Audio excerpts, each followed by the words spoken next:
คุณผู้ชมครับวันนี้ก็นี่ครับผู้ชมครับน้องครับผมครับ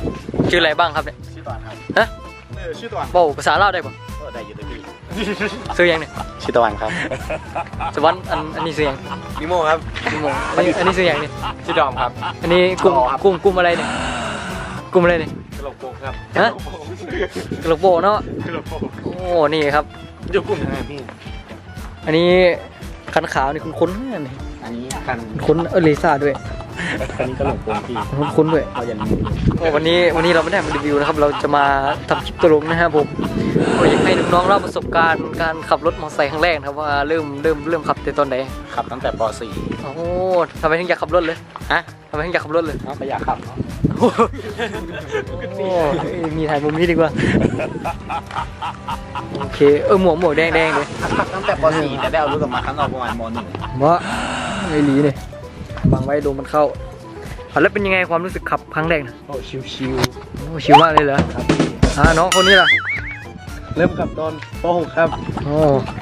ก็ชิวถึงแล้วเสียโอมันได้ออกมาตอนม อันนี้เด้ขี่ตอนป .6 ครับได้เอารถออกมาตอนม .1 ใช่ไหมตอนม .1 ครับม .1 แล้วก็ถามเรื่องอื่นนะครับว่าเรื่องแฟนมียังแฟนมีครับพี่โซ่ครับจีบนี่เอาก็เดี๋ยวผมเอาเฟซไว้ด้านล่างนะครับผมนี่ครับวันนี้ก็มาแบบชิวๆนะฮะผมอันนี้น้องนี่เด้ไว้กันสดครับนี่กันสดไม่มีครับมีครับแบทมิวพี่ไม่นะโอเคครับเดี๋ยวเราจะเอาไปลงคลิปนะครับอันนี้ก็เป็นคลิปสั้นๆนะฮะเฮ้ยลาคุณผู้ชมได้สวัสดีครับสวัสดีครับผมโอเคครับหมูไม่ต้องใส่เอาละครับผมก็จะมาลองครับ MSX 1000 นะครับแล้วก็ขับไปที่ไหนแย่ว่าตามไปนี่ครับเจ้าของรถอยู่นี่ครับผมก็จะมาลองขับดูครับว่าหน้าบัตรเป็นยังไงครับ ABS ฮะ ABS ขึ้นครับโอ้โห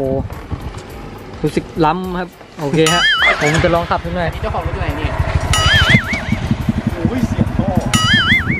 ไปดูกันครับ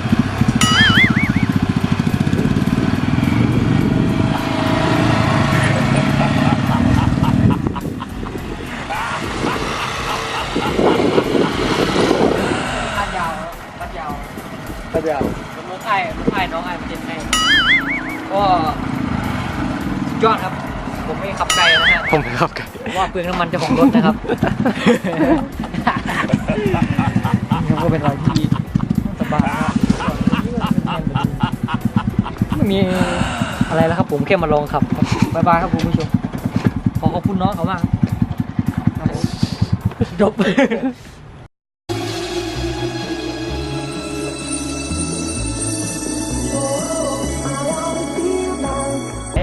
เรียบร้อยแล้วพี่ผมก็อยู่นะตอนแรกมันจะมาเต้นครับน้องๆก็มาเต้นด้วยนะครับ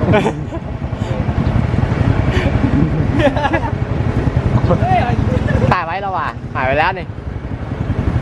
อันไหนเนี่ยเลี้ยวซ้ายนี่เข้านี่เอาไปเลยบอกขบวน2 คนนี่บอสพี่